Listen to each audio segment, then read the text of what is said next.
অনেক দিন পরে আজকে কিন্তু আমি আমার পছন্দের মুরগির মাংস রান্না করব। আর এইটা হচ্ছে ফাউমি মুরগি। তো ফাউমি মুরগির মাংস কার কার কাছে ভালো লাগে? আমার কাছে কিন্তু বেশ ভালো লাগে। এটা কিন্তু অনেকটাই দেশি মুরগির মতো। তো আমি কিন্তু আজকে এই মুরগিটা সুন্দর করে একটু মাখো মাখো করে রান্না করব, মানে একদমই ভুনাও না আবার একদম পাতলা ঝোলও না, মানে মিডিয়াম আকারে। তো আজকে এর সাথে কিন্তু আমি আলু ব্যবহার করব না। আমি কিন্তু আলু দিয়ে খুবই পছন্দ করি এরকম মুরগির মাংস। তো আজকে কিন্তু আলুটা ঘরে নেই, যার কারণে আসলে আলু দিয়ে রান্না করব না। তো হ্যালো এভরিওয়ান, আসসালামু আলাইকুম। যেখান থেকে আমার ভিডিওটি দেখছেন আশা করি আপনারা অনেক ভালো আছেন। আলহামদুলিল্লাহ, আল্লাহর রহমতে আমি বেশ ভালো আছি।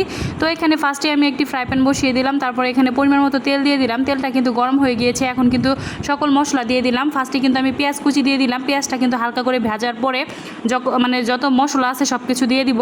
মশলার মধ্যে কী আছে এখানে জিরা, তারপরে আপনার শাহি জিরা, এলাচ, দারচিনি, লং, মানে যা যা লাগে আর কি, আদা, রসুন, পেঁয়াজ সব কিছু একসাথে আমি এখানে পেস্ট করে নিছি। আর সবগুলো একসাথে পেস্ট করলে আমার কাছে বেশি ভালো লাগে, খুব সুন্দর একটা স্মেল বের হয়। এখানে কিন্তু আমি এলাচ দারচিনিটাও একসাথে পেস্ট করে ফেলি, যেন মানে আলাদাভাবে আমি দেওয়ার প্রয়োজন মনে করি না। একসাথে দিলে আমার কাছে খুবই সুন্দর একটা মানে স্মেল বের হয়, সেজন্য আসলে সব কিছু একসাথে দিয়ে দিতে পছন্দ করি। তো এগুলো কিন্তু খুব ভালোভাবে ভাজার পরে এখানে আমি হলুদ, মরিচ, লবণ সব কিছু একসাথে দিয়ে অল্প একটু পানি দিয়ে মশলাটাকে খুব ভালোভাবে কষিয়ে নেব। কষিয়ে নেওয়া হয়ে গেলে কিন্তু এখানে মুরগির মাংসটা দিয়ে দিলাম। তো মুরগিটাকে কিন্তু খুব ভালোভাবে আমি পরিষ্কার করে কেটে কুটে ধুয়ে নিয়েছি। মুরগিটা কিন্তু আমি চামড়া সহ আজকে রান্না করতেছি। চামড়াটা কিন্তু একদমই পাতলা, তো আমার কাছে খুবই ভালো লাগে দেশি মুরগির চামড়া খাইতে। তো সেজন্য কিন্তু একসাথে রান্না করতেছি। এখন কিন্তু মুরগির মাংসটা খুব ভালোভাবে এখন মিক্স করে নেব মশলার সাথে। আর কষানোর পরে কিন্তু পরিমাণ মতো ঝোল দিয়ে দিব।